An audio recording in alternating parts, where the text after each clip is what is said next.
জাতির পিতার পরিবারের বিশেষ নিরাপত্তা বৈষম্যমূলক বলছে উপদেষ্টা পরিষদ। গুম বিরোধী আন্তর্জাতিক কনভেনশনে যুক্ত হলো বাংলাদেশ।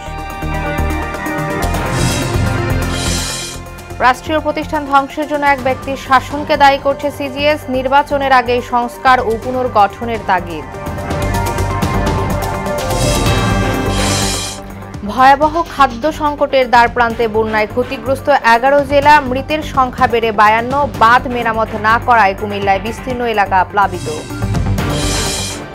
এবং কাগজ কলমে সীমাবদ্ধ সরকার নির্ধারিত 29 পণ্যের দাম। বিক্রেতা খুশি হলেও বাজারে চিত্রে হতাশ ভোক্তা, কঠোর তদারকির দাবি।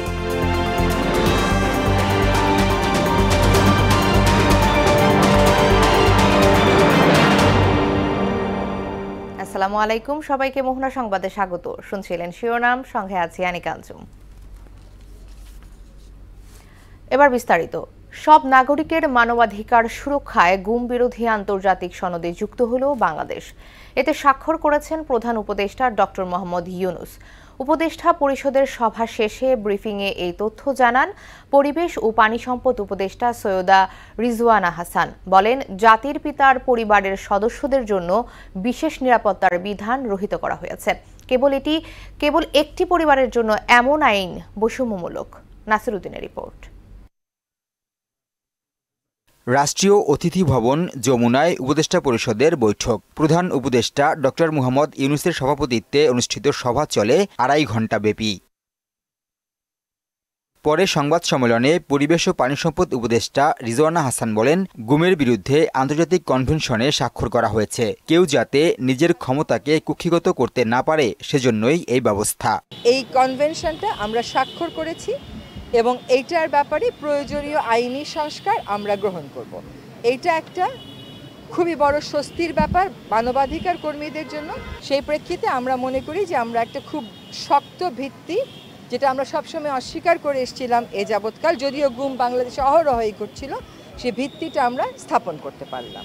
সার্ক অনূর্ধ্ব 20 চ্যাম্পিয়ন হওয়া ফুটবল দলকে সংবর্ধনা দেওয়ার সিদ্ধান্ত এবং পাকিস্তানে টেস্ট জয়ী ক্রিকেট দলকে অভিনন্দন জানিয়েছে উপদেষ্টা পরিষদ। কালো টাকা সাদা করার রীতি বন্ধ, অর্থ পাচারের বিরুদ্ধে ব্যবস্থা, দ্রব্যমূল্য নিয়ন্ত্রণ এবং হজের খরচ কমিয়ে আনার বিষয়ে আলোচনা হয়েছে সভায়। এই হজের ক্ষেত্রে একটা সিন্ডিকেট আমরা দেখতে পাই, যেটা হজের প্যাকেজের মূল্য অনেকটা বাড়িয়ে তোলে। তো হজের যে খরচ, সেটা যৌক্তিকভাবে যাতে কমানো যায়, সেজন্য সংশ্লিষ্ট মন্ত্রণালয় কাজ শুরু করেছে। রাজনৈতিক দলগুলোর সাথে আলাপ আলোচনার প্রক্রিয়াটা চালু রাখবো। তাদের কাছ থেকে সংস্কার প্রস্তাব যা আসবে সেগুলোও গ্রহণ করব। জাতির পিতার পরিবারের সদস্যগণের নিরাপত্তা রহিতকরণ অধ্যাদেশ 2024-এর খসড়া নীতিগত ও চূড়ান্ত অনুমোদন পেয়েছে। উপদেষ্টা বলেন, বিশেষ নিরাপত্তা ব্যবস্থা বৈষম্যমূলক ছিল। আদৌ নিরাপত্তা সংস্থা মনে করে কিনা যে এরকম দরকার আছে, সেখানে উত্তরটা হচ্ছে এরকম বিশেষ নিরাপত্তার দরকার আছে বলে তারা মনে করে না, আর এটাকে বৈষম্যমূলক মনে করা হয়েছে, সেটার ভিত্তিতেই সিদ্ধান্ত গ্রহণ করা হয়েছে। বৈঠকে স্পেশাল সিকিউরিটি ফোর্স সংশোধন অধ্যাদেশ 2024-এর খসড়া চূড়ান্ত অনুমোদন দেয়া হয়। নাসিরউদ্দিন, মোহনা সংবাদ, ঢাকা।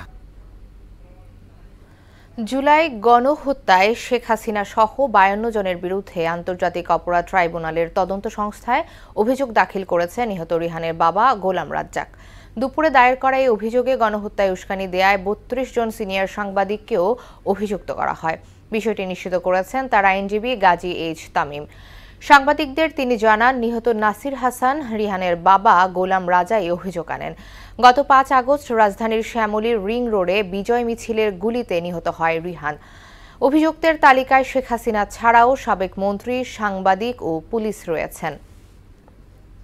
চায়না থেকে ফিরে প্রধানমন্ত্রী যখন সাংবাদিক সম্মেলন করলেন, সেখানে প্রধানমন্ত্রীকে কিছু প্রশ্ন করা হয়েছিল। ওখানে বেশ কয়েকজন সাংবাদিকের প্রশ্নে প্রধানমন্ত্রী উত্তেজিত হয়ে এই ছাত্র জনতাকে, আন্দোলনরত ছাত্র জনতাকে রাজাকারের বাচ্চা, রাজাকারের নাতিপুতি, এই জাতীয় কথাবার্তা বলে তাদের উপরে গণহত্যা চালানোর জন্য উনি উস্কানি দেন। সে কারণে সে সকল সাংবাদিক, মিডিয়াকর্মী এবং সুশীলদেরকেও এই মামলা আসামি করা হয়েছে।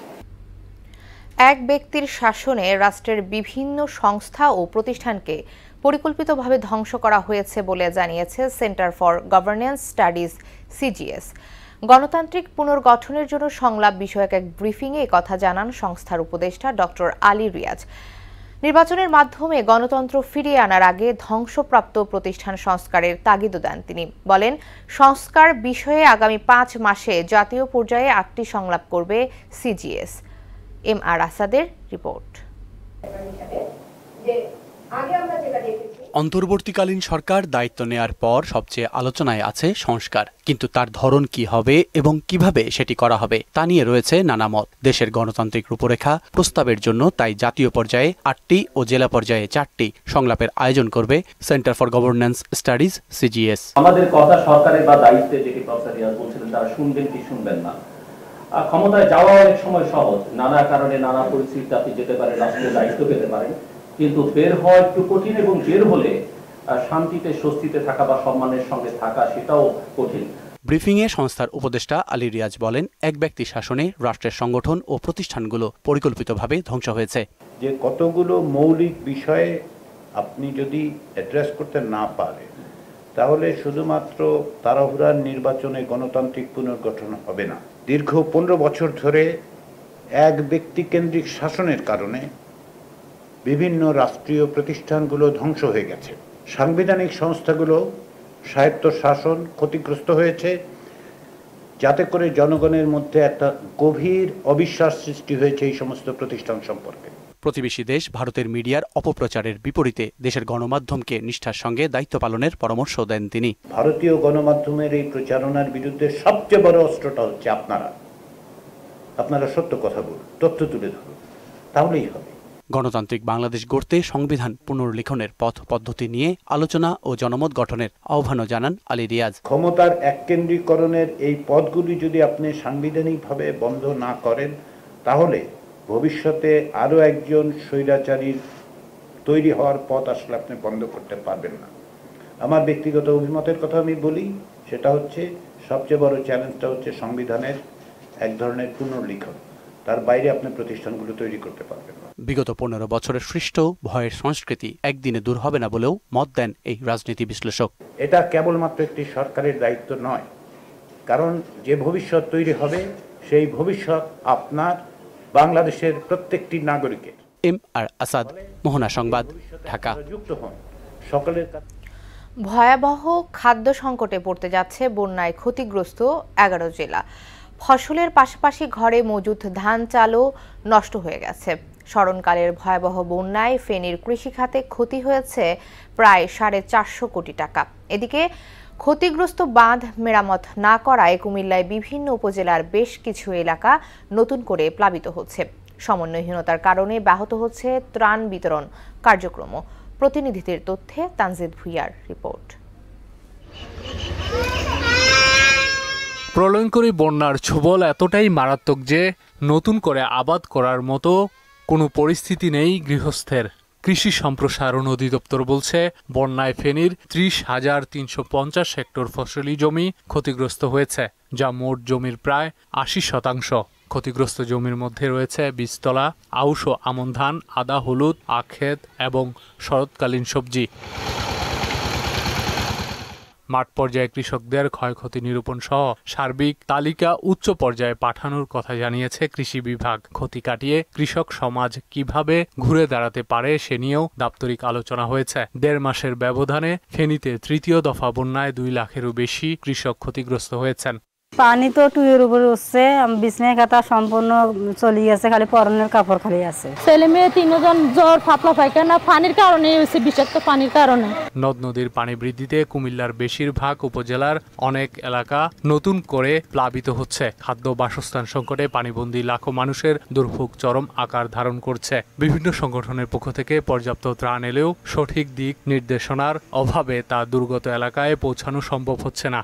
খাবার এবং হচ্ছে যে উড স্যালাইন অথবা পানি বিশুদ্ধকরণের ট্যাবলেট যদি হয়, এটাই আমাদের জন্য এই মুহূর্তে বিশেষ সহায়তা হবে। দেশের দুর্যোগকালীন অবস্থায় আমরা চেষ্টা করি দেশের মানুষের সেবায় এগিয়ে আসার জন্য। মানুষের বাড়ি বাড়িতে খাবার পৌঁছে দেওয়া, মানুষকে উদ্ধার করা, এই সমস্ত কাজগুলো আমরা পরিচালনা করে থাকি। আমরা চাই যারা ত্রাণ নিয়ে আসেন তারা একটু লোকালের দিকে যান। বানভাসীরা জানান, রাস্তার পাশের বাসিন্দারা প্রচুর ত্রাণ সহায়তা পেলেও অপেক্ষাকৃত ভেতরে বসবাসকারী মানুষের ভাগ্যে তেমন কিছুই জুটছে না। দিন দিন আমাদের লজিস্টিক্স কমে যাচ্ছে। আপনারা ব্যক্তি পর্যায়ে বিভিন্ন প্রতিষ্ঠান স্বেচ্ছাসেবকের মাধ্যমে আমাদেরকে লজিস্টিক্স আপনি দিয়ে যাবেন। আমরা প্রতিটি গ্রামে যাওয়ার জন্য তাদেরকে কিভাবে পুনঃসংস্কার করা যায়, এবং বন্যার্থরা আমাদের কাদের বাড়ি ঘর কিন্তু কিছুই নাই। বন্যার্থদের খাদ্য ও চিকিৎসা সেবা নিশ্চিতে সব রকম ব্যবস্থা নেওয়া হচ্ছে বলে দাবি করেছে উপজেলা প্রশাসন। বন্যার পানিও নামতে শুরু করেছে, এখন আমরা নতুন চ্যালেঞ্জ মোকাবেলা করতে যাচ্ছি। এই পরিস্থিতিতে এখন স্বাস্থ্য সেবার বেশি প্রয়োজন হবে।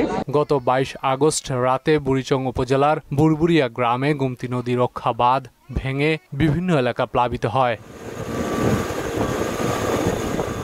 তামজিদ ভুইয়া, মোহনা সংবাদ। বন্যা দুর্গত 11 জেলায় মৃতের সংখ্যা বেড়ে 52 জনে দাঁড়িয়েছে। ক্ষতিগ্রস্ত লোকের সংখ্যা 54,80,463 জন, আর পানিবন্দী রয়েছে 10,72,579টি পরিবার। দুপুরে সচিবালয়ে সংবাদ সম্মেলনে এসব তথ্য জানান দুর্যোগ ব্যবস্থাপনা ও ত্রাণ মন্ত্রণালয়ের অতিরিক্ত সচিব KM আলী রেজা। তিনি বলেন, 11 জেলায় বন্যায় ক্ষতিগ্রস্তদের আশ্রয়ের জন্য 3,403টি আশ্রয় কেন্দ্র খোলা হয়েছে। এছাড়া সিলেট জেলার বন্যা পরিস্থিতির সার্বিক উন্নতি হয়েছে বলেও জানান আলী রেজা। সংখ্যা হচ্ছে 52 জন, পুরুষ হচ্ছে 40, মহিলা 5, শিশু 7। এর মধ্যে কুমিল্লায় 14 জন, ফেনীতে 17 জন, চট্টগ্রামে 6 জন, খাগড়াছড়ি 1, নোয়াখালী 8, ব্রাহ্মণবাড়িয়া 1, লক্ষ্মীপুর 1, কক্সবাজার 3 এবং মৌলভীবাজারে 1। মৌলভীবাজারে যে 2 জন নিখোঁজ ছিল তাদের একজনের মৃতদেহ পাওয়া গেছে, আরেকজন এখনো নিখোঁজ রয়েছেন। গত কয়েকদিনের টানা বৃষ্টি আর বন্যায় চাঁদপুর সেচ প্রকল্পে সৃষ্টি হয়েছে জলাবদ্ধতা। এতে পানিতে তলিয়ে গেছে বীজতলা সহ রোপা আমন। স্থানীয় কৃষি বিভাগ বলছে, ধারা চলতে থাকলে চলতি মৌসুমে রোপা আমন চাষের লক্ষ্যমাত্রা ব্যাহত হবে। চাঁদপুর থেকে রফিকুল ইসলাম বাবুর প্রতিবেদন, জানাচ্ছেন শারমিন স্বর্ণা। দেশের অন্যতম বৃহৎ দুটি সেচ প্রকল্প চাঁদপুর জেলায় অবস্থিত। এর একটি 60 কিলোমিটার দীর্ঘ মেঘনা ধনাগোদা এবং অন্যটি 100 কিলোমিটার দীর্ঘ চাঁদপুর সেচ প্রকল্প। মৌসুম জুড়ে টানা বৃষ্টিতে এ দুটি সেচ প্রকল্পেই সৃষ্টি হয়েছে জলাবদ্ধতা। দুটি সেচ প্রকল্পের মধ্যে বর্তমানে চাঁদপুর সেচ প্রকল্পে জলাবদ্ধতা বেশি, যে কারণে প্রকল্প এলাকায় ফসলের জমি এখন পানির নিচে। এ অবস্থায় ঋণ করে ধান রোপণ করা চাষিরা পড়েছেন চরম দুশ্চিন্তায়। কয়েকদিনের বৃষ্টিতে সব জমি তলায় গেছে, মানুষের ধান দেখেন আপনারা সব পানির নিচে। আমরা কিস্তি মিস্তি উড়াইয়া এই সমস্ত ধান ফসল করছি, এখন আমাদের এই পানি উন্নয়ন বোর্ড কোনো পানি কমাচ্ছে না। আমাদের যদি কোনো একটা ব্যবস্থা করে বা কোনো একটা লাইন করে এই চাঁদপুর বেড়িবান্ধের ভিতরে, তাহলে আমরা একটু পানি নিষ্কাশনের জন্য প্রতিদিন 18 ঘন্টা পাম্প চালু রাখা হচ্ছে বলে জানালেন পানি উন্নয়ন বোর্ডের এই কর্মকর্তা। আমরা গেট এবং পাম্প দিয়ে 24 ঘন্টার ভিতরে 18 ঘন্টা কার্যক্রম চালিয়ে যাচ্ছি। এরপরেও আমরা যে পরিমাণ পানি বের করতেছি, আবার বৃষ্টিতে সেটি আবার ফিল আপ হয়ে যাচ্ছে। আশা করা যায় যদি বৃষ্টি বাদল কমে যায়, 2-1 দিনের ভিতরে পানিটা নিষ্কাশন করা সম্ভব হবে। আর তালিকা করে ক্ষতিগ্রস্ত কৃষকদের প্রণোদনার আওতায় আনার আশ্বাস দিলেন এই কৃষি কর্মকর্তা। এখন যারা ক্ষতিগ্রস্ত হচ্ছে আমরা কিন্তু তাদেরকে বরাবরের মতোই তালিকাভুক্ত করছি, যাতে পরবর্তী যে ফসলে তাদের যাতে প্রণোদনার আওতায় আনা যায় সে ব্যাপারে আমরা সরকারকে অবহিত করছি। চলমান দুর্যোগে কৃষকদের পাশে থাকার কথাও জানান তিনি। শারমিন স্বর্ণা, মোহনা সংবাদ। দেশের স্বাধীনতার সার্বভৌমত্বের ক্ষতি করে বিএনপি কারোর সাথে সম্পর্ক রাখতে চায় না বলে জানিয়েছেন দলটির স্থায়ী কমিটির সদস্য আমির খসরু মাহমুদ চৌধুরী। রাশিয়া আগামী জাতীয় সংসদ নির্বাচনের সময়সীমা জানতে চেয়েছে বলেও জানান তিনি। আর আওয়ামী লীগ সরকারের সব অপকর্মের জন্য শেখ হাসিনাকে বিচারের মুখোমুখি করার দাবি জানিয়েছেন বিএনপির সিনিয়র যুগ্ম মহাসচিব রুহুল কবির রিজভী। রাজধানীতে আলাদা অনুষ্ঠানে এসব কথা বলেন তারা। আরও জানাচ্ছেন হুমায়ুন কবির। গুলশানে বিএনপি চেয়ারপারসনের রাজনৈতিক কার্যালয়ে দলটির মহাসচিব মির্জা ফখরুল ইসলাম আলমগীরের সাথে দেখা করেন ঢাকা রাশিয়া রাষ্ট্রদূত আলেকজান্ডার ভিকেন্তিভিচ মান্টিটস্কি। বৈঠকের পর বিএনপি স্থায়ী কমিটির সদস্য আমির খসরু সাংবাদিকদের জানান, দুই দেশের মধ্যে ব্যবসা বাণিজ্য, বিনিয়োগ, বৈজ্ঞানিক জ্বালানি ও সাংস্কৃতিক সহযোগিতার বিষয়ে রাশিয়া রাষ্ট্রদূতের সঙ্গে আলোচনা হয়েছে। কালচারাল ক্ষেত্রে, জ্বালানি ক্ষেত্রে, সার্বিক সবকিছু, এমনকি ট্যুরিজমের কথা আসছে। বাংলাদেশের প্রোডাক্ট যেমন রাশিয়াতে বিগত দিনে যেভাবে চাইনি, আমরা আশা করছি ওদের সাথে আলাপ আলোচনার মাধ্যমে বাংলাদেশকে রাশিয়াতে কিভাবে শোকেস করা যায়। বাংলাদেশের নির্বাচন নিয়েও রাশিয়া রাষ্ট্রদূতের সঙ্গে কথা হয়েছে বলে জানান তিনি। শীঘ্রই একটি নির্বাচিত সরকারের কাছে হস্তান্তর করা যাবে। আমরা কোনো টাইম ফ্রেম জানতে চাইছি, আমরা কোনো টাইম ফ্রেম বলিনি।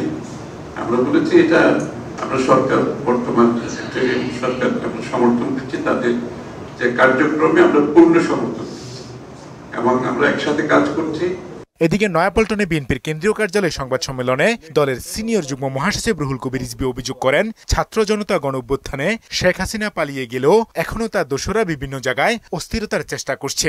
পলাতক হাসিনা ও তার অবিরাম ননসেন্স কথা বলার অপরাজেয় পুত্র সজীব ওয়াজেদ জয় বিদেশে থেকেই এখনও দেশে ষড়যন্ত্র ও বিশৃঙ্খলার উস্কানি দিচ্ছেন। হাসিনা লীগের ফ্যাসিবাদের প্রেতাত্মারা এখনও বহাল আছে এবং বড় ধরনের নাশকতার চক্রান্ত এঁটে যাচ্ছে। শেখ হাসিনার সব অপকর্মের জন্য তাকে বিচারের মুখোমুখি করার দাবিও জানান রিজভী। অবিলম্বে স্বৈরাচারী শেখ হাসিনাকে দেশে এনে বিচারের মুখোমুখি করতে হবে। এখন সময় এসেছে গত 16 বছর যারা নির্যাতন চালিয়েছেন তাদের প্রকৃত তালিকা করে বিচার করার। দেশের বিভিন্ন জেলা বন্যার পানিতে তলিয়ে যাওয়ায় বিএনপির প্রতিষ্ঠা বার্ষিকী কর্মসূচি সংক্ষিপ্ত করা হয়েছে বলেও জানান বিএনপির মুখপাত্র। বিএনপির যে প্রতিষ্ঠা বার্ষিকী এটা সংক্ষিপ্ত করা হয়েছে। হুমায়ুন কবির, মোহনা সংবাদ, ঢাকা। টাকা পয়সা দিয়ে ভোট কেনা গেলেও জনগণের আস্থা পাওয়া যায় না বলে মন্তব্য করেছেন গণফোরামের প্রতিষ্ঠাতা ও ইমেরিটাস সভাপতি ডক্টর কামাল হোসেন। দুপুরে জাতীয় প্রেস ক্লাবে নিজ দলের 31তম প্রতিষ্ঠা বার্ষিকীর আলোচনায় এসব কথা বলেন তিনি। এ সময় লুটপাটকারীদের বিরুদ্ধে রুখে দাঁড়ানোর আহ্বানও জানান কামাল হোসেন। সুস্থ রাজনৈতিক পরিবেশ ফিরিয়ে আনার জন্য জনগণের প্রতি আহ্বান জানিয়ে তিনি আরও বলেন, রাজনীতি হলো দেশের মৌলিক পরিবর্তন ও জনগণের অবস্থার পরিবর্তনের জন্য। টাকা পয়সা দিয়ে ভোট কেনা যায় কিন্তু আস্থা পাওয়া যায় না। মানুষ যদি টাকা নিয়ে ভোট দেয় তো মানুষের আস্থা তো আর পেলেন না, তো তার অবস্থাটা কি হয়? শেষ পর্যন্ত দেশ থেকে পালাতে হয়। যে রাজনীতির মধ্যে যে একটা আসল পরিবর্তন আসবে, দুর্নীতিমুক্ত সমাজ, শোষণমুক্ত সমাজ, এটা আপনারা দেশে গড়ে উঠুক এটা চান। সরকারের বেঁধে দেওয়া 29টি পণ্যের দাম কেবল কাগজে কলমেই আছে। এসব পণ্যের বেশিরভাগই সরকার নির্ধারিত দামের চেয়ে অনেক বেশিতে বিক্রি হচ্ছে। রাজধানীর সব বাজারে পরিস্থিতি এমন। ভোক্তারা বলছেন, শুধু দাম নির্ধারণই নয়, বাজার মনিটরিংয়েও কঠোর হতে হবে। আর ব্যবসায়ীরা বলছেন, গোড়া থেকে ঠিক করতে হবে সবকিছু। আরও জানাচ্ছেন মনিরুল ইসলাম। 29টি পণ্যের দাম নির্ধারণ করলেও বাজারে নেই প্রভাব। দাম প্রতিদিন হালনাগাদের কথা থাকলেও সেটার প্রয়োগ হচ্ছে না। কারণে অকারণে দেশে দ্রব্যমূল্য বৃদ্ধি পাচ্ছে। এক্ষেত্রে কোনো একটি অজুহাত পেলেই নিত্য প্রয়োজনীয় পণ্যের মূল্য বাড়িয়ে দেওয়া হয়। বাজারে মরিচ, পেঁয়াজ আর আলুর দাম আকাশ ছোঁয়া। এমন অবস্থায় বিপাকে পড়েছে মানুষ। এদিকে ধানের দাম মনে 150 টাকা কমলেও চালের দাম কমার লক্ষণই নেই।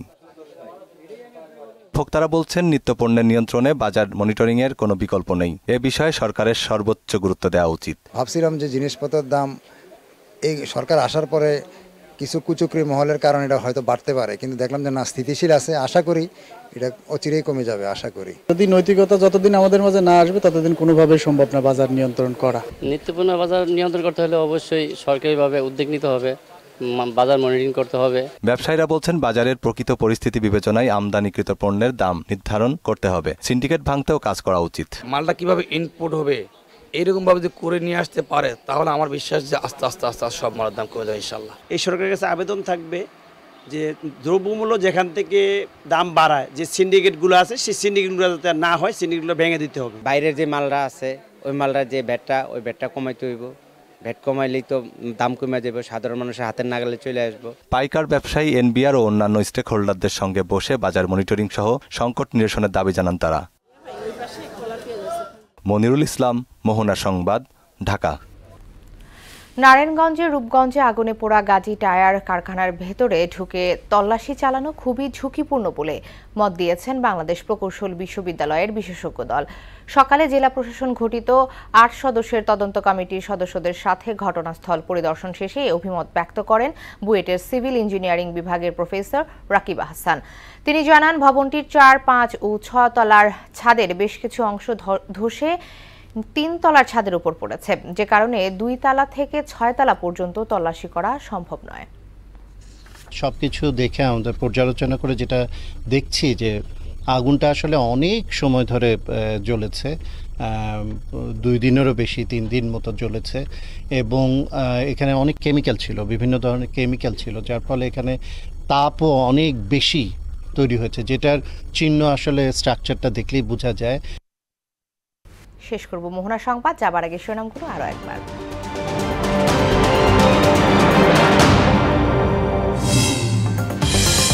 জাতির পিতার পরিবারের বিশেষ নিরাপত্তা বৈষম্যমূলক বলছে উপদেষ্টা পরিষদ। গুম বিরোধী আন্তর্জাতিক কনভেনশনে যুক্ত হলো বাংলাদেশ। রাষ্ট্রীয় প্রতিষ্ঠান ধ্বংসের জন্য এক ব্যক্তির শাসনকে দায়ী করেছে সিজিএস। নির্বাচনের আগে সংস্কার ও পুনর্গঠনের দাবি। ভয়াবহ খাদ্য সংকটের দ্বারপ্রান্তে বন্যায় ক্ষতিগ্রস্ত 11 জেলা, মৃতের সংখ্যা বেড়ে 52। বাঁধ মেরামত না করায় কুমিল্লায় বিস্তীর্ণ এলাকা প্লাবিত। এবং কাগজ কলমে সীমাবদ্ধ সরকার নির্ধারিত 29 পণ্যের দাম। বিক্রেতা খুশি হলেও বাজারের চিত্রে হতাশ ভোক্তা, কঠোর তদারকির দাবি। এই ছিল মোহনা সংবাদের। পরবর্তী সংবাদ রাত 9টায়। এর আগে সংবাদ এক নজরে দেখবেন সন্ধ্যা 7টায়। মোহনার সবশেষ খবর জানতে ভিজিট করুন www.mohana.tv। সংবাদ দেখতে পারবেন ফেসবুক এবং ইউটিউবেও। এতক্ষণ সঙ্গে থাকার জন্য ধন্যবাদ।